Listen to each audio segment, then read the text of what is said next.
What the crap is up, internet? It's Phil Zemek, and today I'm here with a video by Bearman3600 titled Do Not Buy the Nintendo Switch 2. It is a very popular video, and I think it encapsulates, in a very well-articulated manner, a lot of the arguments against buying a Nintendo Switch 2, or even supporting Nintendo in this next console generation. However, I do have a lot of gripes and disagreements with a lot of the points brought up in this video, because I think, one, a lot of them are not well thought out, and two, a lot of them are also not well researched. So I kind of wanted to break down a train of logic. This is not me defending a billion-dollar corporation. There are some behaviors they do that are scummy, and I will clarify where I agree with him. But one more thing before we get into this. Please do not send any hate to Bearman. I do not want any beef to come out of this. I just want more understanding on both parts of the conversation in regards to buying or not buying a Switch 2. It is perfectly fine if you want to buy one, and it is perfectly fine as well if you don't want to buy one. It is not perfectly fine if you start harassing people for their opinion one way or the other. So, with that said, let's just go ahead and jump right into this.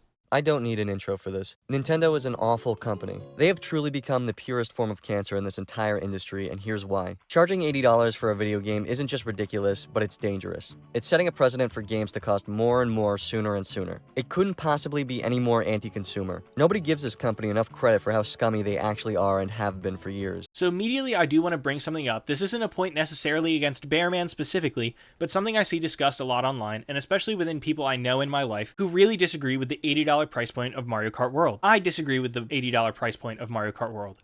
However, a really big rift I'm seeing is a lot of people who are excited for GTA 6 and are willing to pay over $100 for it are these same people crapping on Mario Kart being $80. I understand the games are not at all equivalent in terms of graphical performance and the entertainment value they provide, but it is really hypocritical to get mad at a game's price rising and not mad at another game's price rising more drastically. I understand that they are different titles, but I do think there's a lot of hypocrisy in how people are discussing this online. So what do we have now? Well, we have a console that meets the bare minimum. 4K output. That's something I would expect standard from a console in 2016, let alone 2025. 120 Hz, to be expected. Although it's nice to know that whatever power this thing is pumping, it ain't enough to do 4K and 120 at the same time. I guess we'll just have to wait another 9 years for that. So this point is another one that frustrates me a little bit because what console are you playing on that is doing 4K at 120 consistently? The PS5 and Series X sure aren't.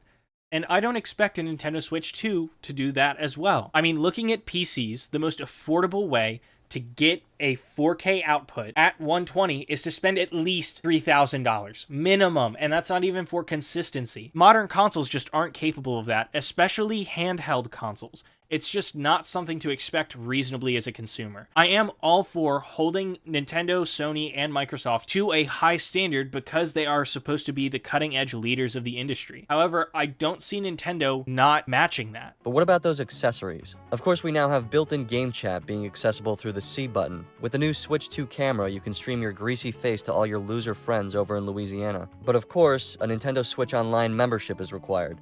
So this button is completely useless unless you pay money. I totally 100% agree with him here. If you are putting a physical button on your console that will be completely useless in 10 to 20 years and costs money to use, it just shouldn't be there outright. There is no defense for such a thing. I'm sure we can all trust that Nintendo's accessories will be made with quality components and will work flawlessly. They are the company that made these after all, and these have a long history of functioning properly, right? So I do absolutely understand the point he's making. The Joy-Cons are incredibly flimsy and suffer from the massive problem that is stick drift. However, Nintendo combats that in ways other companies don't. The DualSense Edge, Elite Series controllers, and the Series X controllers all suffer the same stick drift problem, arguably to a worse degree than the Switch does. However, Nintendo offers the ability to send in your controllers to them and you receive a new pair of Joy-Cons completely for free. If you are suffering from stick drift and have not modded your Joy-Cons, Nintendo will provide you a free new set. They are at least trying to remedy the problem beyond manufacturing. So how can I learn all about these new features? Well, fret not, jackass. All you need is the Nintendo Switch 2 Welcome Tour. All for the low price of $10. Wow, remember the good old days when you would get a new console and dick around with the built-in software? These types of software are so important because they'll always be the consumer's first impressions with the system. I do agree with him here as well. I do think it is really stupid to charge money for what should be a pack-in title, especially for something like Switch Welcome Tour on the surface. It does come with a lot of mini games, but that doesn't excuse charging money for it. The only justification I can see is that the Nintendo Switch 2 is being sold at a loss, and this is one of Nintendo's ways to recoup that money.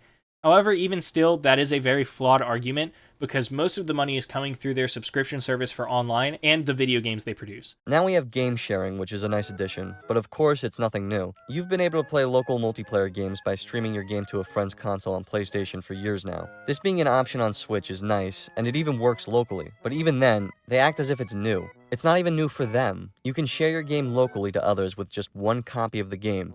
Wow, you mean like download play? You mean like that thing I could do 20 years ago for free on a DS? So, I really don't understand why he is angry specifically with this crossplay feature. It sounds like at the beginning of this argument he's making that he is happy that this feature is here. I am as well. It seems like the thing he's frustrated about, though, is that they presented it like it's new. So, I would pose the question, if you were adding a feature to a console that was not previously there, how would you market it as anything other than new? Virtual game cards are so anti-consumer, it's ridiculous. But what if digital games could be as flexible and convenient as game cards? I'm sorry, what? Yeah, I'm sitting here with my digital game library confused out of my mind. Shouldn't it be the other way around? I wish that physical games could be as flexible and convenient as digital ones. If I have 3 Switches, I can download my entire digital library on all of them and play any game at any time on whichever console I choose. What about that isn't flexible and convenient? So now, all your digital games have to be loaded and unloaded from system to system every time you want to play them. Wow, well isn't that just an absolute nightmarish headache? Imagine how much fun it'll be sitting with your systems loading and unloading different games so you have what you want on the right consoles, but not at the same time. Why not just say, we don't like people sharing accounts for their game libraries because we want to sell more copies of our overpriced soulless garbage? And you gotta love how they act as if this is a win for the consumers. So, I very much understand the constructed argument here that it is very anti-consumer and Nintendo is putting more of a stricter hold on account sharing, which, again, I do agree is not necessarily a great thing.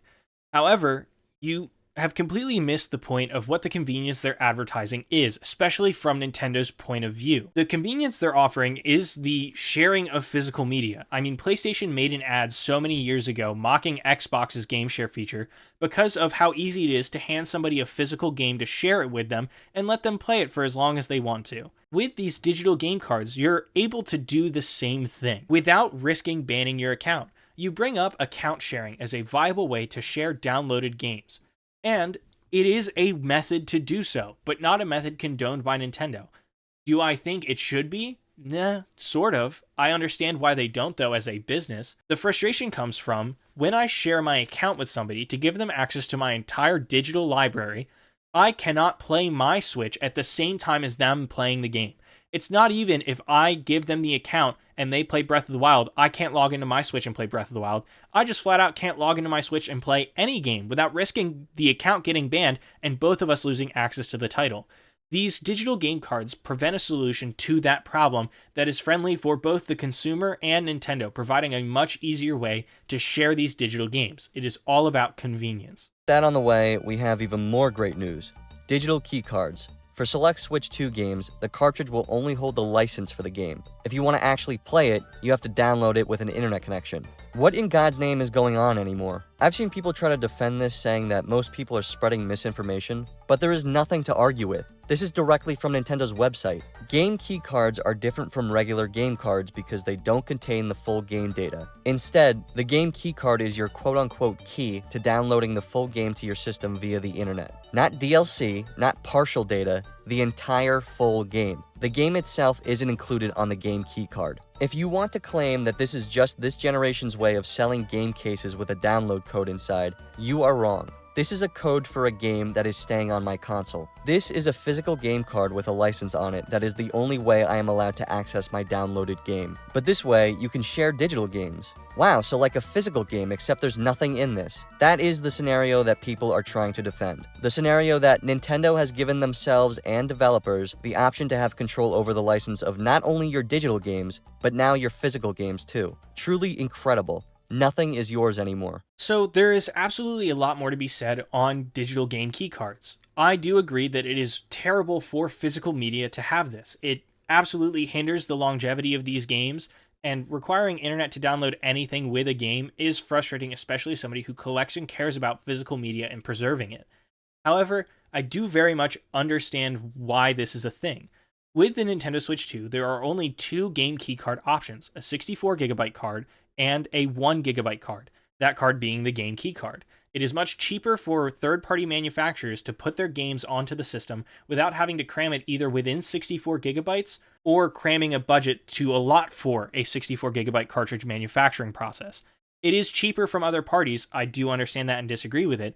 However, looking at Nintendo's launch library and the library coming out on Switch 2, not a single first-party title is coming out as a digital game keycard. All of the Nintendo-produced games are on the 64GB cards, and that comes up with pricing later, which I will mention when he mentions. This one is so frustrating. Gamecube games are coming to Switch 2 only if you pay for the online expansion pack. Okay. And of course, there's going to be a Bluetooth Gamecube controller released, but obviously you can still just use the Joy-Cons. But what about those triggers? Somehow we've gone yet another generation of Nintendo consoles without analog triggers. Another generation where the triggers are just buttons. So how are some games going to be played with the Joy-Cons? Because in many games like Mario Sunshine and Luigi's Mansion, both of which are being advertised, pressing the trigger all the way and pressing the trigger a little do completely different actions. Does anyone in this company communicate? Does anyone know what's going on? This is the right hand not knowing what the left hand's doing. As if you'll go as far as to make GameCube games a launch title. So I do agree with him here, especially in regards to the analog triggers, that this should be something standard on all consoles regardless. However, one of the solutions they offer is that Bluetooth controller. They have done that with previous game emulators on the Nintendo Switch. Another thing though, if you are upset about the GameCube games being locked behind the Nintendo Switch Online Premium service, should you not also be mad at every other company doing the exact same thing? Not even just Nintendo doing this with the N64, but Sony doing this with previous PlayStation titles. You have to pay the $60 to get in the door for online service, and then $120 for a year to get access to their retro library and shuffling game library. It is more expensive to do the exact same thing through Sony. Nintendo is doing this more affordably and with the option to play these games emulated with native controller hardware, like the Bluetooth game controller, N64 controller, SNES controller, Genesis controller, and NES controller. How about game upgrades? You guys like spending more money on things you already paid for? This one is so absurd I don't even know where to begin. What if, imagine this, all the poorly optimized Switch games that run at 30 FPS at best in 720p could be played normally without us making the effort to actually optimize them for the hardware they were originally developed for. And then we can charge you for it. Games will run at improved resolutions and frame rate. You mean the resolutions and frame rates they should be running at in the first place if you put more effort into properly optimizing them? I'd love to know what black magic was used that made the Thousand Year Door run at a flawless 60 FPS on my GameCube in 2004, but couldn't be used 20 years later to make its HD remaster run at a consistent 30. Maybe there just is no point in spending money optimizing games when people will just buy them anyway. And finally, the elephant in the room. $80 fucking for a video game. On no planet can you defend this. This has nothing to do with tariffs, you can come up with every excuse in the book, but on no planet in the solar system was poor old Nintendo forced to charge you $80 for a digital game and what's looking to be $90 for a physical one so they could keep their starving CEOs off the street living in a box. Again, on the surface, I completely understand, especially from a consumer perspective, why this is so infuriating. But let's take a look at not just Nintendo's perspective, but a manufacturing perspective. I mentioned earlier the 64GB cartridges being the only other option for physical media and how Nintendo is sticking with the 64GB cartridges. To gain a reference for the price point of these cartridges, let's look at the Switch 1. Every single first-party title that came out and was on a standard 32GB cartridge was $60, the $5.99 MSRP. The one exception to that on the Switch 1 was Tears of the Kingdom, being $70. The reason for that was the size of the game, not necessarily through scope, but the literal gigabyte size. It needed a 64GB cartridge. It is the only game on the Switch 1 that got a 64GB cartridge. The Switch 2 games, apparently, are large enough as well to warrant that. However, that also warrants, then, the manufacturing cost going up to manufacture these nicer cartridges, which is why you will see all of the Nintendo Switch 2 games sitting at $70. Breath of the Wild is a prime example of that. Do I agree and think it's stupid that they are charging $20 extra to play the game in what should be the native resolution on better software? Absolutely. But because they wanted a physical copy of the game, I understand why it's at this price point, because it is on a more expensive cartridge to produce. As well, Nintendo is releasing 4K updates and patches for tons of their first-party games like Pokemon Scarlet and Violet and a lot of the Mario sports games that are completely free. All you have to do is insert the cartridge and just download the update, and boom, you have 4K texturing at 120 FPS. However, with the other games that are receiving paid upgrades, They are also coming with DLC. I do agree with him that $80 is ludicrous. I don't think that Mario Kart World should be $80. I don't see how that makes sense in any way, shape, or form. And similarly, I do not condone it. However, every other price listed for the games he pulls up are $70. I've seen people post pictures like this or say that PlayStation was the first to do paid upgrades, and to that I say, yeah? Is anyone defending those? I certainly haven't seen anyone defending those. What kind of dumbass logic is that? So I do absolutely agree. Nobody is sitting here defending these other game key cards or other titles that are just stupid. Nobody's going to defend anti-consumer behavior from a company. But unlike how everybody behaves with other companies, nobody gets scrutinized like Nintendo when they make a decision. Game key cards are obviously nothing new, but they sure seem like it because now it finally has a name. Discs that hold download codes or digital licenses for a game have been a thing for years, and Sony and Microsoft have been doing them for almost a decade now. For Nintendo to be the last one into this, but the first one to get scrutinized is beyond me just because they put a name to the item. Again, I'm not saying that it is okay that they are doing this, but if we're going to be holding Nintendo to a high level of scrutiny and to a high level of accountability, we should do the same for Sony and Microsoft, and it's frustrating to see that that is not happening. The console costs $450 USD, $500 for the Mario Kart bundle. Over in Japan, the base system without Mario Kart costs roughly $350 USD. What's the catch? Well, the system is Japan only and is region locked to only Japanese Nintendo accounts. If you want access to other language and region options, then you'll need to cough up the full $450. It doesn't get any more anti-consumer than that. Anyone hoping to save money by importing won't be able to because the system is region locked. I would love to know the reason why the multilingual system costs what is roughly equivalent to $450 USD everywhere in the world, but the Japanese only version that's only available in Japan costs $350. So essentially, you're paying $100 for the privilege of using other languages. Wow, that's some expensive DLC. And the system is not being manufactured in Japan, just showing that the console itself isn't valued at $450. Here's the exact same thing but $100 less, except only Japanese. Tariffs have nothing to do with them choosing to release a Japanese-only console for less, or charging $100 more for language options outside the US. They're just coming up with these prices because fuck you. There is no expensive chip they have to put in this console to add language options. The Nintendo Switch 2 being $450 is not ludicrous. Because the Nintendo Switch was made in another country does not devalue the system or indicate how much it should cost. And the Japanese-only system being cheaper is not a reflection of Nintendo being an anti-consumer company, but actually an incredibly consumer-friendly one. So let's break all of that down. In regards to the pricing of the Nintendo Switch, $450 I think is well beyond reason, especially considering, like I mentioned earlier, Nintendo is selling this console at a loss. The amount of money they put into the materials and labor and just the cost of manufacturing and marketing the system is grossly outweighing the price they are charging for it. So to say that the price of the system is ludicrous is completely beyond reason, especially considering its competitors, the PS5 and Series X, are $50 more, and the Pro systems of those are $700. You could argue that they have better hardware in them, but that hardware is not utilized in any of the games to its fullest, so I don't think that that is necessarily a valid argument. In terms of the manufacturing, to assume that the console is worth less because of the country it's manufactured in is incredibly closed-minded and short-sighted. Of course, Nintendo is going to min-max the profit margin in terms of how much they spend on a console and how much they charge for it. But looking at the Japanese-only system, it's easy to assume the system was built for less, and then everyone else is getting charged more. What if I told you it was actually the opposite? Nintendo is selling every other country's units at a loss, and an even greater loss for the Japanese-only system.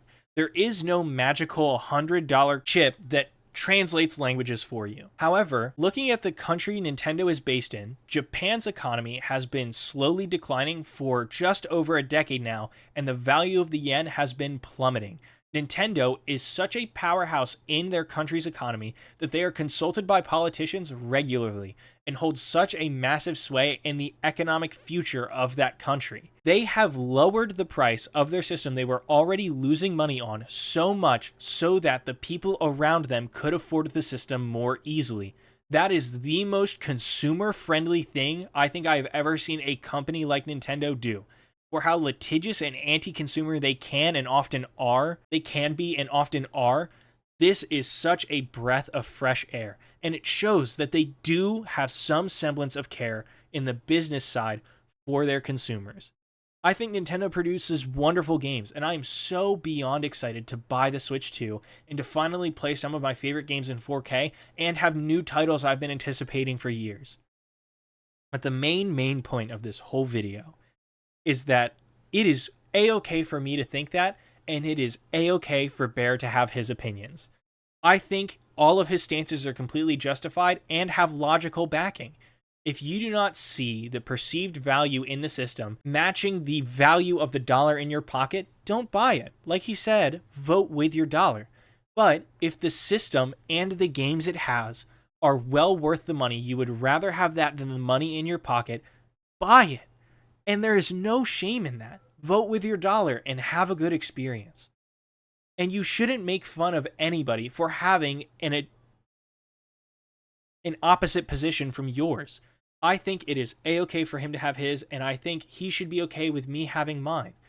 The amount of animosity I've seen around this discussion and people calling each other idiots and bootlickers for trying to defend something they love or defend something they're passionate about is genuinely unsettling.